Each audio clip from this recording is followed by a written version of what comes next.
Ketujuh hewan ini dicantumkan di dalam Al-Quran beserta keistimewaannya. Hewan apa sajakah mereka?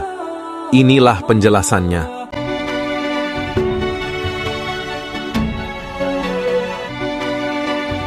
Assalamualaikum warahmatullahi wabarakatuh.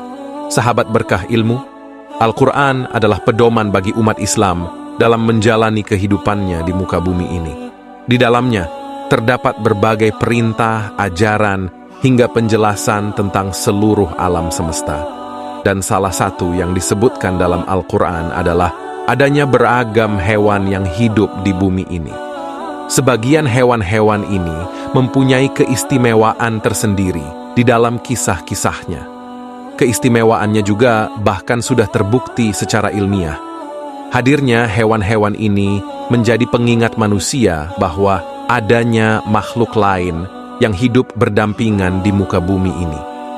Mengenali hewan-hewan yang disebutkan dalam Al-Quran merupakan salah satu cara mengimani adanya kebesaran Allah Subhanahu wa Ta'ala. Berikut berkah ilmu merangkum ke 7 hewan-hewan yang disebutkan dalam Al-Quran beserta keistimewaannya.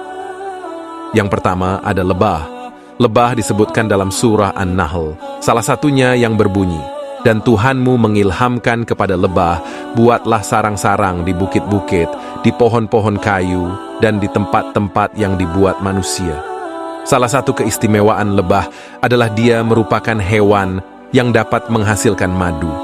Madu sendiri berasal dari bermacam-macam sari bunga, dan madu pun sangat bagus untuk kesehatan manusia. Lebah sering dijadikan pengibaratan orang soleh, di mana dia mengambil yang baik dan mengeluarkan yang baik juga. Yang kedua ada semut. Semut diabadikan dalam Al-Quran surah An-Naml, yang juga berarti semut. Karena pada ayat 18 dan 19 terdapat perkataan An-Naml atau semut. Kisah semut berada pada zaman Nabi Sulaiman alaihissalam, di mana Raja Semut mengatakan kepada anak buahnya agar masuk sarangnya masing-masing, supaya jangan terlindas oleh Nabi Sulaiman dan tentaranya yang akan melewati tempat itu. Dalam Islam, semut termasuk juga hewan yang istimewa. Lihat saja, semut dikenal dengan cara hidupnya yang berkelompok dan saling bergotong royong. Tentu, satu semut memang akan dianggap rapuh, akan tetapi ketika mereka berkelompok, maka semut dapat melawan kelompok lain. Semut mengajarkan manusia tentang pentingnya tidak saling meremehkan sesuatu yang kecil untuk menyelesaikan masalah yang besar. Hewan ketiga adalah laba. Laba-laba disebutkan dalam surah Al-Ankabut ayat 41 yang berbunyi, "Perumpamaan orang-orang yang mengambil pelindung selain Allah adalah seperti laba-laba yang membuat rumah.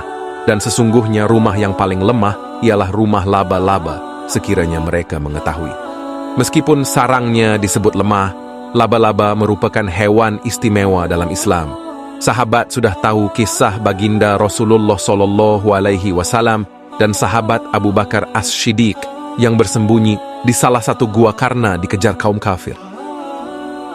Pada saat Nabi Muhammad dan Abu Bakar masuk gua setelah itu, laba-laba pun membuat sarangnya pas di mulut gua tersebut. Alhasil kaum kafir mengira tidak mungkin ada orang masuk ke dalam gua itu karena adanya sarang laba-laba di sana.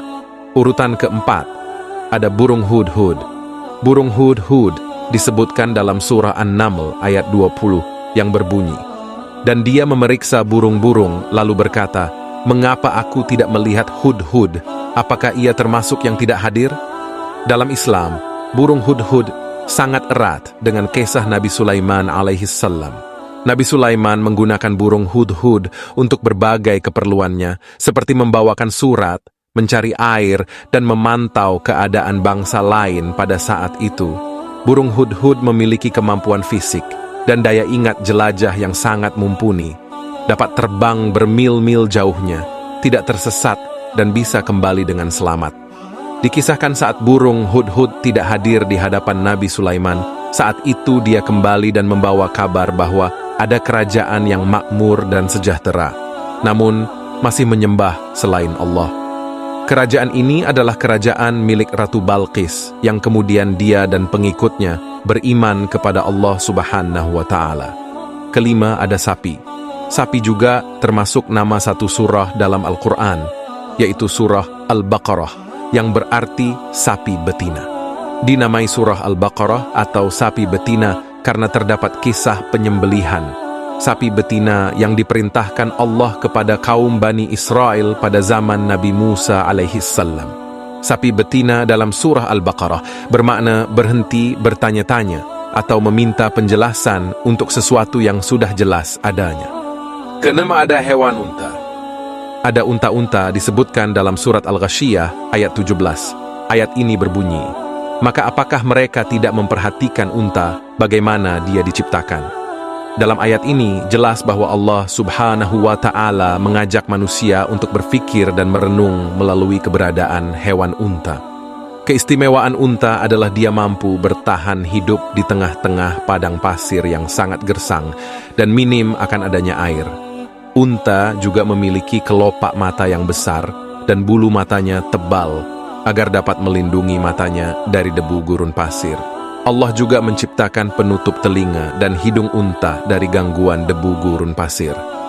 Kemudian, telapak kakinya dirancang dengan bentuk yang lebih lebar untuk memudahkannya berjalan di hamparan gurun pasir tanpa terperosok. Telapak kaki unta juga diciptakan untuk tahan panas, sehingga unta mampu berjalan di atas panasnya gurun pasir. Dan satu lagi, unta juga dikenal sebagai hewan penurut, yang dapat melayani dan menuruti setiap perintah pemiliknya dengan patuh. Posisi terakhir hewan yang terdapat dalam Al-Quran adalah kuda, disebutkan secara khusus dalam surah Al-Adiyat. Surah ini berarti kuda perang yang berlari kencang. Surah Al-Adiyat artinya diawali dengan sumpah Allah Subhanahu wa Ta'ala atas kuda perang yang berlari kencang, terengah-engah hingga memercikkan api saat kakinya bergesekan dengan batu. Kuda melakukan ini karena kehendak tuannya. Ini diumpamakan sebagai pengingat manusia agar tidak ingkar kepada nikmat-nikmat yang telah diberikan Allah Subhanahu wa Ta'ala selama hidup di dunia. Kuda juga disebutkan dalam surah An-Nahl ayat 8. Ayat ini berisi, dan dia telah menciptakan kuda, bagal, dan keledai, agar kamu menungganginya dan menjadikannya perhiasan.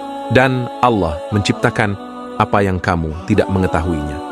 Dalam ayat ini dijelaskan bahwa kuda diciptakan sebagai tunggangan dan perhiasan atau harta. Kuda memang dikenal dengan hewan yang gesit dan kuat. Dia kerap dijadikan tunggangan dan alat transportasi manusia. Hampir seluruh bangsa di dunia ini menjadikan kuda sebagai kendaraan perang mereka. Allah Ta'ala telah merancang tubuh kuda dengan kokoh dan berimbang untuk menopang ketika dia berlari cepat agar tidak mudah terjatuh. Wallahu alam bisawab. Itulah tadi ketujuh hewan yang terdapat dalam Al-Quran beserta keistimewaannya. Baik sahabat ilmu, semoga isi video ini bermanfaat untuk kita semua. Terima kasih banyak sudah menonton. Sampai jumpa di video selanjutnya. Assalamualaikum warahmatullahi wabarakatuh.